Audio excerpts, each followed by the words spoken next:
Well, we're really excited today to be announcing the Francis Bacon triptych that's behind me, the triptych inspired by the Oresteia of Aeschylus, which is going to be the highlight of our New York sale in May this summer. It's been consigned by the Hans Rasmus Astrup Foundation in Oslo, Norway. We're thrilled to be able to actually announce who the seller is, but this is one of the most important paintings by Francis Bacon from a collection that's ever appeared at auction. And of course, Bacon is the most valuable artist in the world, having sold a painting about 5 or 6 years ago for over $145 million.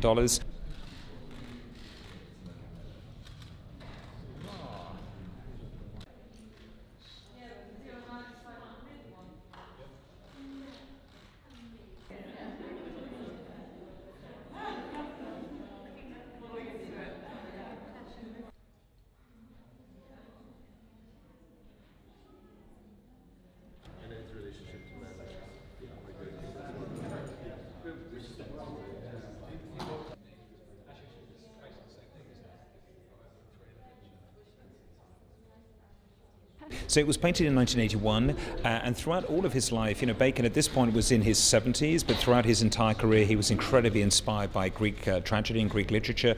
In fact, one of his most famous paintings of three figures at the base of the crucifixion, which is at the core of the Tate collection, has the very similar story of Agamemnon's death, murder by his son, and then of course he's preyed upon by these incredible furies, which you actually see in the far left panel.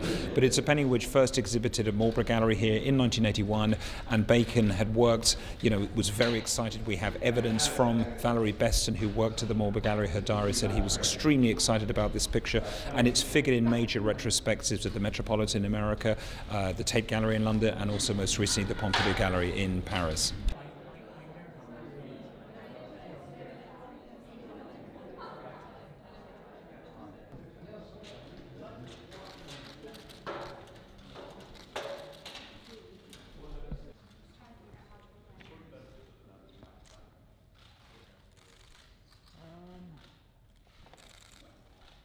I think the market's really been waiting for a picture like this. I mean, the estimate is in excess of $60 million, but I think actually, it's the kind of picture which could grace the walls of any major museum in the world or an institutional-based collector, but equally private collectors as well. And I think that given that only 6 of these triptych paintings have ever appeared on the international auction, it's an incredible opportunity for a great collector. But Bacon's market really now is truly universal. Asian collectors are excited by his work, Middle Eastern collectors, European collectors, American collectors, and he's still the topic of major dialogues by museum exhibitions around the world. So it truly is a great market moment.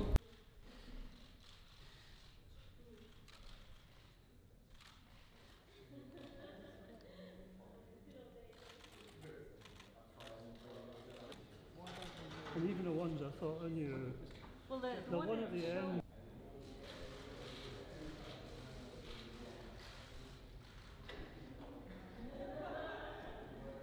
So in the centre you have this pseudo Agamemnon figure, the Furies on the left-hand panel. But what Bacon wanted to do, unlike lots of history paintings, he didn't want to illustrate the story. He wanted to, what he called, create the valves of sensation, so get the essence of every part of this story. So all those things like love and anger and revenge, murder, and as I said, the story of divine punishment is a thread that courses through the tapestry of Bacon's work for 30, 40 years.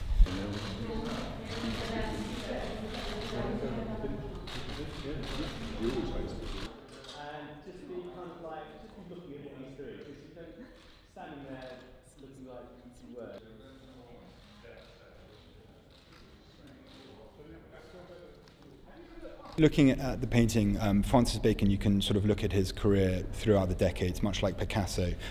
As his life changed, the body of his work changed. In the 1960s, his work was very much about the friends that he was with and about looking at humanity through the lens of the people that he was frequenting with, like Lucian Freud, like his lovers, George Dyer, Henrietta Morales, Isabel Rawsthorne.